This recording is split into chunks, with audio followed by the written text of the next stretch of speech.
আসসালামু আলাইকুম বন্ধুরা, কেমন আছেন সবাই? আশা করি ভালো আছেন। আমি হারুন বিন জলিল, কৃষকের স্বপ্ন চ্যানেলের পক্ষ থেকে আপনাদেরকে জানাই অভিনন্দন। হ্যালো বন্ধুরা, বিনা চাষে ভুট্টা চাষের জমির আরও একটি নতুন ভিডিও নিয়ে আপনাদের মাঝে চলে এসেছি।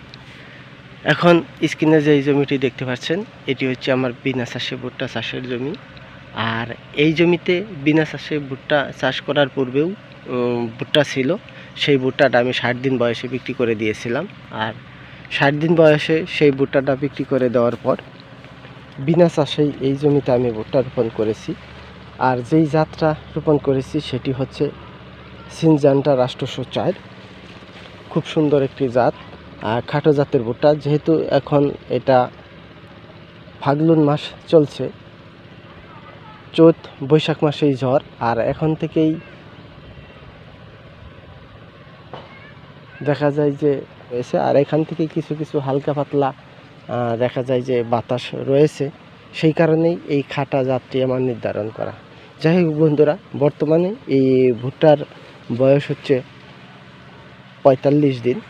আর 45 দিনে আলহামদুলিল্লাহ সব দিক দিয়ে এই ভুট্টার জমিটি পারফেক্ট রয়েছে। যেহেতু ভুট্টা চাষে ভুট্টা বিনা চাষে ভুট্টা চাষ করতে গেলে জমিতে দেখা যায় যে নিচে যে সার প্রয়োগ, আর সেই সার প্রয়োগটা করার কোনো সময় থাকে না, কারণ চাষ যেহেতু দেওয়া হয় না, সেই কারণেই জমিতে সার প্রয়োগ করা হয় না।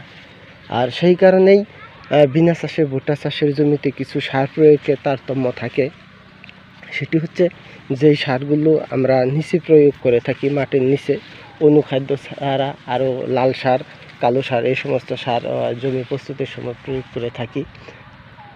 কিন্তু যখন আমরা বিনা চাষে ভুট্টা চাষ করে থাকি, সেই সারগুলো পরে প্রয়োগ করা হয়ে থাকে। আর আজকে আমি সেই সারগুলো কি সার আমার এই জমিতে প্রয়োগ করব সেটি আপনাদেরকে আমি দেখাবো। তার পূর্বে দেখা যায় যে আমার এই জমিতে আমি ইতিপূর্বে 2বার সার অলরেডি প্রয়োগ করে ফেলেছি।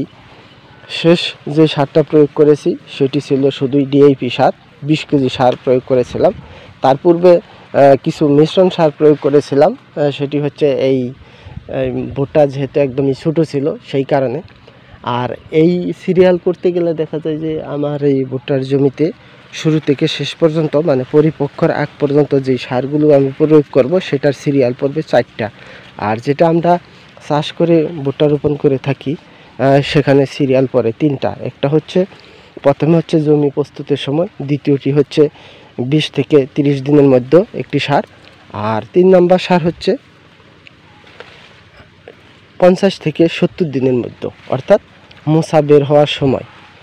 যাই হোক বন্ধুরা, যেহেতু সময়ের তারতম্যের কারণে এবং ভুট্টার চাষের প্রকার ভেদের কারণে সারের এই সিরিয়ালটা করা হয়েছে। তবে সারের সিরিয়াল যাই করা হোক না কেন, দেখা যায় যে আমরা যে মোট সারগুলো প্রয়োগ করে থাকি একটা জমিতে, সেই সার থেকেই কিন্তু এই সারগুলো বন্টন করে ব্যবহার করা হয়েছে।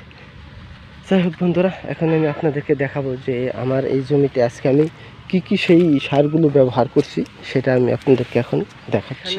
ইউরিয়া সার, যেটাকে সাদা সার বলে থাকেন অনেকেই, সেটা দিচ্ছি 20 কেজি। আর এটা হচ্ছে লাল সার, যেটাকে এমপি সার বলা হয়, পটাশ সারও বলা হয়ে থাকে। এটা রয়েছে এখানে 15 কেজি। সাথে রয়েছে বোরন, বোরন হচ্ছে 500 গ্রাম। থিওবিট এখানে এনেছি 1 কেজি, সালফার যেটা। ম্যাগনেসিয়াম এখানে দিব 1 কেজি। আর এখানে জিঙ্ক দিব 1 কেজি। মোট এই সারগুলো আজকে আমার এই ভুট্টার জমিতে আমি দিব, কারণ এই সারগুলো আসলে মূলত মাটির নিচে জমি প্রস্তুত করার পূর্বেই দেওয়ার কথা ছিল। কিন্তু যেহেতু আমি এটা বিনা চাষে ভুট্টা চাষ করেছি, সেই কারণে মাটির নিচে দিতে পারিনি, আর সেই সারগুলো এখন আমি উপরে প্রয়োগ করছি।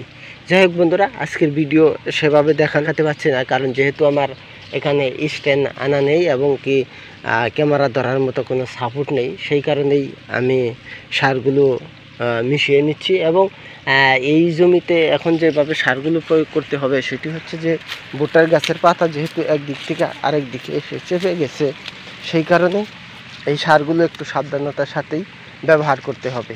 বিশেষ করে এখানে একটি ক্ষতিকারক পাতার জন্য ক্ষতিকারক সার হচ্ছে লাল সার এবং হচ্ছে ইউরিয়া সার। ইউরিয়া সার যদিও পাতার সাথে লেগে থাকবে না, কিন্তু গাছের যে চিপাচাপি রয়েছে এই চিপার মধ্যে আটকে থাকার সম্ভাবনা রয়েছে। কিন্তু লাল সারটা খুবই খারাপ সার, এটা যদি পাতার উপরে পড়ে যায় তাহলে পাতা সেখানে নষ্ট হয়ে যায়।